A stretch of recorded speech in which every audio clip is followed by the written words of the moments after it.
Hi friends, welcome to cinema art is best. Cinema art is பெஸ்ட்டில் இப்போ நம்ம பார்க்க போகிற திரைப்படம் என்னென்னா அனோரா. இந்த திரைப்படம் இல்லை 2024. இது வந்து பார்த்திங்கன்னா ஒரு அமெரிக்கன் நடித்த திரைப்படங்க. இதோட ரைட்டர் அண்ட் டேரக்டர் சொல்லி பார்த்திங்கன்னா C.N. பேக்கர். இந்த திரைப்படத்தில் மக்கி மேடிசன் அனோராவா அல்லது ஆனி 2 பேர்கள் அவருக்கு முதன்மை கட்டம் பண்ணியிருக்காங்க. அதே மாதிரி யூரோ போரிசோவ் இகோரா ஒரு சப்போர்ட்டிங் ரோல் பண்ணியிருக்காரு. அதே மாதிரி மார்க் எல்டன்ஸ்டைன் ஏவனா அவரும் ஒரு சப்போர்ட்டிங் ரோல் பண்ணியிருக்காரு. சரிங்க, அனோரா என்ன மாதிரி கதைக்குள்ள பார்ப்பாங்க. படத்தின் நாயகியான அனோரா அவங்க ஆனின்னு தான் கூப்பிட்றாங்க. ஆனி அது கரெக்டான நேம். ஆனி வந்து யாருன்னு பார்த்தீங்கன்னா அவங்க 23 வயது உள்ள பெண். அவங்க வந்து ஒரு ஸ்ட்ரைப் டான்ஸர், அதாவது வந்து கிட்டத்தட்ட ப்ராஸ்டியூட். அவங்க ஒரு ப்ராஸ்டியூட் தான். ஸோ நீங்கள் வந்து அமெரிக்காவில் வந்து ஸ்ட்ரைப் டான்ஸிங்கிறது ரொம்ப வந்து உங்களுக்கு புகழ்பெற்ற ஒரு விஷயம். நிறைய அண்டர்கிரவுண்டில் நடக்கும். அந்த மாதிரியான ஒரு விஷயம் ஆண்களை திருப்திப்படுத்து, செக்ஷுவலாக ஆண்களை திருப்திப்படுத்துறது அவங்களோட வேலை. அதில் வந்து செக்ஸ் வச்சுக்க மாட்டாங்க நேரடியாக, பட் அந்த ஒரு ஆர்கஸ்டத்தை கொடுக்க ட்ரை பண்ணுவாங்க. ஸோ அந்த மாதிரி ஒரு பாயிண்ட். அவங்க பேசிக்கலி ஸ்ட்ரைப் டான்ஸர். மறுபடியும் சொல்கிறேன், இப்போ என்ன ஆகுதுன்னு சொல்லி பார்த்தீங்கன்னா, அந்த அனோராவை இவான் என்ற ஒரு 21 வயசு பையன் மீட் பண்ணுறான். இவான் பேசிக்கலாக யாருன்னா அவன் மிகப்பெரிய பணக்கார வீட்டு பையன். அவங்க குடும்பம் எல்லாமே ரஷ்யாவில் இருக்குது. ஸோ அவன் இங்கே ஒரு பெரிய வீட்டில் வந்து மிக மாளிகமான வீட்டில் தனியாக தான் வாழ்ந்துட்டு இருக்கான். ஃப்ரெண்ட்ஸோட கூத்தடிக்கிறான். அப்படி மாதிரி ஒரு பையன். அவன் ஒரு நாள் அந்த கிளப்பில், அனோரா இருக்கிற கிளப்பில் வந்து இவான் வந்து அனோராவை மீட் பண்ணுறான். மீட் பண்ணவனா அவன் ரொம்ப பிடிச்சி போய் அனோராவை கூட வந்து லவ் டு செக்ஸ் வித்தர். செக்ஸு தான் வேணும். ஸோ செக்ஸுக்காக என்ன பண்ணுறான், வீட்டுக்கு ஒரு நாட்டி கூப்பிட்றான். ஒரு நாள் கூப்பிட்டுட்டு அப்போ ஃபஸ்ட் டைம் அங்கே செக்ஸ் வச்சுக்கிறான். அண்ட் தென் அவளை ரொம்ப பிடிச்சி போய் என்ன பண்ணுறான், நீ ஒரு வாரத்துக்கு நீ வா, இவ்வளோ காசு நான் தரேன்னு சொல்லிட்டு கூப்பிட்டு வந்து இது அவங்க fun all the way fun பண்ணுறான். சடனாக இந்த லைஃப் வந்து அனோராக்கு வந்து ஒரு புதிய ஒரு வெளிச்சத்தை கொடுக்குற மாதிரி பார்க்குறான். இது ரொம்ப வந்து ஏன்னா இத்தனையும் ஒரு ப்ராஸ்டியூட்டு, பட் இவன் வந்து வேறு மாதிரி ஒரு இதில் அணுகிறானேன்னு அப்படின்னு நினைக்கிறான். பட் அவளுக்கு ஒரு தயக்கம் இருந்துகிட்டே இருக்குது. பட் இதில் என்ன ஆகுதுன்னு சொல்லி பார்த்தேன், திடீர்னு ஒரு நாள் இவான் அனோராவை நீ என்னை கல்யாணம் பண்ணிக்கிறான்னு கேட்குறான். அனோராவுக்கு இது திக்குமுக்காடு செஞ்சிருது. என்ன இவன் போய் என்ன போய் கல்யாணம் பண்ணிக்கிறான்னு கேட்குறான். இல்லை இது எப்படி சாத்தியம், நீ உண்மையாகவே என்னை விரும்புறியா அப்படின்னு சொல்லி கேட்குறான். அப்போ இவான் சொல்கிறான், உண்மையாக நான் விரும்புகிறேன், வேறு எதுவும் நோக்கம் இல்லை, வேறு எதுவும் நோக்கம் இல்லை. எனக்கு வந்து என்னென்னா, இங்கே எனக்கு உன்னை கல்யாணம் பண்ணினா நீ சிட்டிசன் ஆஃப் அமெரிக்கா, உன்னை கல்யாணம் பண்ணினா எனக்கு க்ரீன் கார்டு கிடைக்கும், இங்கேயே இருந்துடலாம், பட் அதோட ரொம்ப நான் நேசிக்கிறேன் அப்படின்னு சொல்கிறான். அந்த நேசிக்கிறன்ற பாயிண்ட்டை அவன் நம்பி அவனை கல்யாணமும் பண்ணிக்கிறான். கல்யாணம் பண்ணி ஒரு 2-3 நாளில் என்ன ஆகுதுன்னு சொல்லி பார்த்திங்கன்னா, இது இவானோட குடும்பத்துக்கு தெரிய வருது. தெரிய வந்து இவானை பாதுகாக்கிறதுக்காக இங்கே முக்கியமாக வைக்கப்பட்ட இந்த டோரஸ் என்ற ஒருத்தரை வந்து அவங்க அணுகி என் பையன் என்ன கல்யாணம் பண்ணிட்டேன்னு சொல்கிறான், என்ன நடக்குது முதல்ல வாங்குவான், அதாவது அவனை அங்கேருந்து கூட்டு வர வழியை பாருங்கள், அந்த பொண்ணை துரத்தி விட்டு. இதுதான் வந்து டோரஸுக்கு கொடுக்கப்படுற ஒரு மிஷன், டாஸ்க்கு. இது அவர் என்ன பண்ணணும், கூட வந்து கார்னிக் அண்ட் ஈவனை வந்து அமுச்சு விட்றாரு. இகோரை. ஸோ நீங்கள் 2 பேரும் போயிட்டு எப்படியாவது அவனை ஈவானை கூப்பிட்டு வந்து அந்த பொண்ணை துரத்தி விட்ருங்கன்னு சொல்லிட்டு. இப்போ இவங்க 2 பேரும் அங்கே போன அப்புறமா டாரஸும் வந்த அப்புறம் என்ன ஆகுதுன்னு சொல்லி பார்த்தீங்கன்னா, இவான் அந்த இடத்துலேருந்து தப்பிச்சு ஓடி போயிடுறான். இப்போது இவன் மாட்டிக்கிறான், அனோரா மாட்டிக்கிறான். இப்போ என்ன ஆகுதுன்னு சொல்லி பார்த்தீங்கன்னா, இவானை கண்டுபிடிக்கிறதுக்காக அனோரா, இகோர், டோரஸ், கார்னிக் இவங்க 4 பேர் ஒரு பயணத்தை மேற்கொள்ளிட்டு சூழலில் தள்ளப்படுறாங்க. இப்போ அவங்களுக்கு இவானை கண்டுபிடிச்சி இவகிட்ட டைவர்ஸ் வாங்கணும். இவளுக்கு அவனை கண்டுபிடிச்சி என் லவ் ட்ரூ, என்னோடய லவ் எவ்வளோ உண்மையானதுன்றதை ப்ரூவ் பண்ணும். இதுதான் பாயிண்ட். இப்போ என்னென்னா, இந்த பயணத்தில் இவானை இவங்க கண்டுபிடிச்சாங்களா, இதில் இவானுடைய அப்பா அம்மா, அதாவது இவங்க இகோர், டோரஸ் அண்ட் கார்னிக் இவங்க ஜெயிச்சாங்களா, இல்லை அனோரா ஜெயிச்சாலா அப்படின்றது அந்த ஒட்டுமொத்த கதைக்களமேங்க. அனோரா பொறுத்த வரைக்கும் இது 3 ஆக்டாக வந்து ரொம்ப பிரமாதமாக பிரிச்சிருக்காரு C.N. பேக்கர், படத்தின் டைரக்டர். என்ன அப்படின்னு சொல்லி பார்த்தீங்கன்னா, படத்தோடைய ஃபஸ்ட் ஆக்ட் வந்து படத்தை வந்து நம்ம கிளியராக புரிய வச்சுரு, அனோரா எப்படிப்பட்டவ, இவான் என்ற எப்படின்னு சொல்லிட்டு. அந்த ஃபஸ்ட் 45 மினிட்ஸ் ஒன்லி செக்ஸ், முழுக்க ஃபன் செக்ஸ் தான். அதில் வந்து எந்த டவுட்டுமே இல்லாமல் இப்படி தான் அந்த கதையை கொண்டு போகணுன்னு ரொம்ப தெளிவாக அடிச்சிருக்காரு நான் சொல்லுவேன். ஏன் அதை நான் இங்கே சொல்கிறேன்னா, அந்த 45 மினிட்ஸ் வந்து அந்த ஃபஸ்ட் ஆக்ட் வந்து ஃபுல் அண்ட் ஃபுல் ஃபன்னாக செக்ஸாக இதுதான் போயிட்டே இருக்கும்.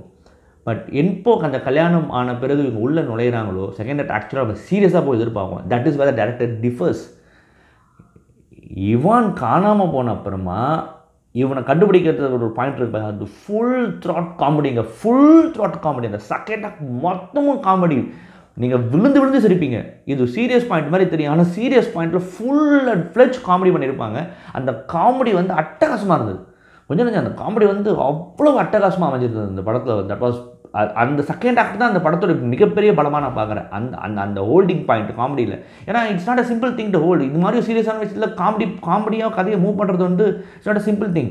அதை நம்ம ரசிக்க வைக்கணும். ஏன்னா சீரியஸான இடம் அது. பட் ஆனால் அதை காமெடியில் மூவ் பண்ணது தான் அந்த ரைட்டிங்கோட பிரில்லியன்ஸாக நான் பார்க்குறேன். சியான் பேக்கரோட பிரில்லியன்ஸாக நான் பார்க்குறேன். And coming back to the third act. Third act is what the old movie is about. என்னதான் அந்த செகண்ட் ஆக்டோட ஸ்ட்ரென்த் அந்த கொண்டு போனாலும் தேர்ட் ஆக்டில் இந்த படத்தை முடித்த விதம் நீங்கள் எதிரே பார்க்காம ஒரு முடிவோடு இந்த படத்தை நீங்கள் பார்ப்பீங்க. இந்த முடிவு வந்து ரொம்ப வந்து ஒரு ஆடிட்டிங்கான முடிவாகவும் இந்த படத்தை வந்துருக்கும். That was sheer brilliance of Sean Baker தான் நான் சொல்லுவேன். ஏன்னா இந்த 3 ஆக்ட்டுமே வெவ்வேறு களங்கள் மாதிரி தெரியும் உங்களுக்கு. இந்த 3 ஆக்ட்டுமே ஒரே படத்தில் நடக்குது, ஒரே கதையில் தான் நடக்குது. பட் இதை கரெக்டாக எடுத்துகிட்டு வந்து அந்த முடிச்ச ஆடியன்ஸ் படம் முடிச்சுட்டு போகும்போது ஒரு விஷயம் பண்ண வச்சாரு பாருங்கள், ஒரு ஆடிட்டிங்காக. அங்கே வந்து சியான் பேக்கர் டேரக்டர் நிற்கிறாரு நான் சொல்லுவேன். இந்த படத்தில் வந்து பார்த்திங்கன்னா நடித்த நடிகர்கள் வந்து மிக முக்கியமாக அனுராவா பண்ண மைக்கி மேடிசனோட பெர்ஃபார்மன்ஸ் ரொம்ப நல்லா இருந்தது. நிச்சயமாக அவங்களோட பெர்ஃபார்மன்ஸ் வந்து ஒரு ப்ராஸ்டியூட், ஸ்ட்ரைப் டான்ஸர், அப்புறம் ஒரு ஃபன் கேர்ள், அப்புறம் வந்து இப்படி ஒரு வாழ்க்கையை பார்த்து பிரமிச்சு போய் அது உள்ளே விழுந்துறது, அதுக்கப்புறமா தான் கணவனை தேடி எப்படியாவது தான் கணவனை வந்து அந்த லவ்வை ப்ரூவ் பண்ண நினைக்கிறது. ஸோ அந்த லவ்வை ப்ரூவ் பண்ண நினைக்கிற ஒன்று பாயிண்ட்டை போய் 3வது ஆக்டில் ஒரு ஆடிட்டிங்காக ஒரு விஷயம் நடக்கிறது. ஸோ அந்த வீல் பண்ண முடியல. நீங்கள் படம் பாருங்கள். இந்த 3 டிரான்ஸ்லேஷன் பாயிண்ட்டுமே ரொம்ப அழகாக அவங்க பண்ணியிருந்தாங்க, ரொம்ப நீட்டாக பண்ணியிருந்தாங்க, ரொம்ப நல்லாவே நடிச்சிருந்தாங்கன்னு நான் சொல்லுவேன்.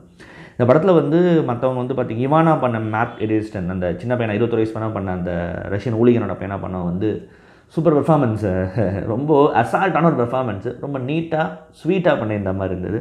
அதே மாதிரி வந்து இந்த படத்தில் வந்து யூரா பண்ண யூரா போனிஸோட பெர்ஃபார்மன்ஸும் ரொம்ப நல்லா இருந்தது. ரொம்ப பயங்கரமான ஆளாக தெரியும் பார்க்குறதுக்கு. வந்து அவனை மொட்டையை அடிச்சுன்னு வந்து ஏதாவது பண்ணுவான் அனுராவை நினச்சா அவன் ஒரு விஷயம் பண்ணுவான், அந்த கேரக்டர் ஒரு விஷயம் பண்ணும். அனுராவை பற்றி பயப்படுற மாதிரி ஒரு கேரக்டர் அது. அது ரொம்ப அழகாக பண்ணியிருந்தார் படத்தோட. அந்த யூராவை பைரோசாவாக பண்ணார். ரொம்ப பியூட்டிஃபுல்லாக ஒரு பெர்ஃபார்ம் பண்ணி. Already is very good actor என்ற ரஷ்யன். ரொம்ப நல்லாவே அவரோட பெர்ஃபார்மன்ஸ் வந்து கரெக்டாக பண்ணியிருந்தான்னு நான் சொல்லுவேன். சரி, இந்த படம் பொறுத்த வரைக்கும் இந்த பெர்ஃபார்மன்ஸஸ்லாம் தாண்டி இந்த படத்துடைய ஸ்க்ரீன் ப்ளே பாயிண்டெல்லாம் நான் சொல்லிட்டேன். இந்த படத்தில் ரொம்ப முக்கியமான விஷயம் பேசுகிறது வந்து இட்ஸ் அ கிளாஸ் டிஃப்ரென்ஸ். இன்றைக்கி வந்து இந்த படம் பேசிக்கிற ஒரு விஷயம் வந்து என்னென்னா, பணக்காரன் ஏழை, இதுதான் பாயிண்ட். இன்னொன்று ஒரு பெண் ஆண், இதுதான் பாயிண்ட். இந்த கிளாஸாக பார்த்தா இது, ஜெண்டராக பார்த்தா அது, இதுதான் பாயிண்ட். இப்போது பணக்கார வீட்டு பசங்க இது மாதிரி இருக்கும்போது அவங்களுக்கு ஒரு பெரிய பாயிண்ட்டே கிடையாது அனோரா வந்து. பட் ஆனால் அனோராக்கு அப்படி கிடையாது. அது ஒரு நியூ லைஃப். ஆனால் அனோரா அது எந்த இடத்துல வந்து சிக்கிக்கிறா, எந்த மாதிரி போய் சிக்கிக்கிறா, இதுலேருந்து மீண்டு வர்றது ஒரு பாயிண்ட் இல்லை. ஆனால் சிக்கந்து தான். அதுதான் அங்கே வந்து விஷயமாக அந்த படத்தில் ஒரு முக்கியமான விஷயம் பேசியிருக்காரு. ரொம்ப நல்லாவே அந்த விஷயத்தை பண்ணியிருக்காங்க. சரி, நம்ம ஒரு இடத்துல வந்து இதை ஒரு பொண்ணு ஆசைப்படக்கூடாதா, ஒரு பாசிட்டிவ் பொண்ணு ஆசைப்படக்கூடாதா என்பதெல்லாம் தாண்டி இது தோல்வியுற்ற ஒரு முடிவாக இருந்தாலும், இந்த அவளுக்கு வழியை கொடுக்குற விஷயமா இருந்தாலும், நமக்கான சில இடங்களில் நம்ம ஸ்பேசஸ் இருக்குது. நம்ம அதை தாண்டி போயிட்டோன்னா நம்ம அதோட விளைவுகளை சந்திச்சு தான் ஆகணும். அதுதான் வந்து இந்த அனுராக் படம் வந்து பேச நான் பார்க்குறேன். இன்னொன்று, நம்ம படத்தில் நான் சொன்ன இகோர் கேரக்டர், அனோராவை வந்து அவளை எல்லா ஆணுமே அவளை பார்த்த விதமும் இகோர் அவளை பார்த்ததுமான டிஃப்ரென்ஸ். சரி, அந்த கேரக்டரை வந்து ரொம்ப அழகாக வடிவமைச்சது, பியூட்டிஃபுல்லாக கொண்டு வந்திருப்பாங்க. படம் முடியும் பொழுது இகோர் வந்து அனோரா கிட்ட சொல்லுவான், ஐ நெவர் சா அனோரா, எனக்கு அனோரா ரொம்ப பிடிச்சிருக்கு, அனோரா ரொம்ப ரொம்ப ஒரு ஸ்ட்ராங்கான உமன் மாதிரி தருது அப்படின்ற ஒரு பாயிண்ட், சம்திங் லைக் தட் சொல்லும் போது அனோரா அதை கூட ஒத்துக்க மாட்டான். ஏன்னா அவள் பார்த்த ஆண்கள் அப்படி. பட் அந்த கிளைமேக்ஸ் படம் முடியும் போது ஒரு சின்ன விஷயம், இகோர் வந்து அனோரா கிட்ட ஒரு மோதிரத்தை கொடுப்பான். நீங்கள் படம் பாருங்கள். அந்த இடம் அனோராக்கு எதுவுமே கிடையாது. இகோர்கிட்ட திருப்பி கொடுக்க காசோ பணம் எதுவுமே கிடையாது. பட் அந்த இடத்துல அனோரா ஒன்று பண்ணுவா. That was oh my God. அது திடீர்னு பார்க்கும்போது என்ன இப்படி பண்ணுறாங்கன்னு நமக்கு தோணும். ஏன்னா அவகிட்ட இவங்கிட்ட கொடுக்கறத தாண்டி எதுவுமே கிடையாது. பட் இந்த இடத்துல இகோர் வந்து அனோராவை ஏற்றுக்கலாம். பட் அனோராக்கு அது முக்கியமே இல்லை. நீங்கள் ஏற்றுக்கிறது பற்றி இல்லை. ஆனால் இங்கே பாயிண்ட் என்னென்னா, என்கிட்ட என்ன இருக்குது. சரி, அதை பண்ணி அவள் கடைசியில் அலற இடம் லோடோத்தை கட்ட முடியும். வா, தட் வாஸ் சிம்பிளி ஆடிட்டிங். ரொம்ப ஆடிட்டிங்காக இருந்ததுங்க. அந்த பாயிண்ட்டு தாங்க மேட்டர் இந்த படம். இதுதான் இந்த படம். ஏன்னா இந்த படத்தை பொறுத்த வரைக்கும் நீங்கள் இவ்வளோ ஃபஸ்ட் ஆக்ட் ஃபுல்லாக செக்ஸு, ஃபன்னு இப்படி போகும், செகண்ட் ஃபுல்லாக காமெடி, செகண்ட் ஹாஃப் ஃபுல்லாக, தேர்ட் ஹாஃப் ஃபுல்லாக சீரியஸ் போய் எண்டில் முடிகிற ஆடிட்டிங்காக முடிகிற ஒரு பாயிண்ட்.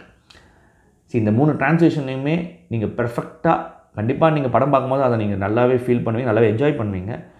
பட் இதை புரிஞ்சுக்கிட்டிங்கன்னா தான் இந்த படத்தில் ஏன் இதெல்லாம் வந்ததுன்றதை உங்களால் இன்னுமே கிளியர் கட்டாக இந்த படம் எங்கே ஆரம்பித்து எங்கே முடிஞ்சதுன்றது உங்களால் கிளியர் கட்டாக புரிஞ்சிக்க முடியும். That's why I have been explain without spoilers too நான் நினைக்கிறேன்.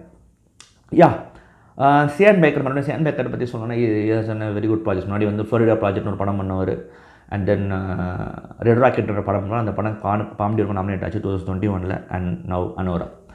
நியர்லி எஸ்டான ஒரு முக்கியமான ஒரு இயக்குனர், இஸ் அ டெரிஃபிக் ஜாப். ஒரு முக்கியமான இயக்குனராக அமெரிக்கா சினிமாவில் வளர்ந்து வருவார்ன்றது எனக்கு எந்த நம்பிக்கையுமே எனக்கு எந்த ஐயமும் இல்லை. இந்த படம் பார்த்திங்கன்னா கான்ஸ் ஃபிலிம் ஃபெஸ்டிவலில் உயரிய விருதான பாம்டி ஓரு வின்னருங்க. டெஃபினட்டாக நீங்கள் அனோரா படம் பாருங்கள். ஒரு சிறந்த படத்தை பற்றி உங்களுக்கு கண்டிப்பாக இருக்க சந்தேகம் இல்லைங்க.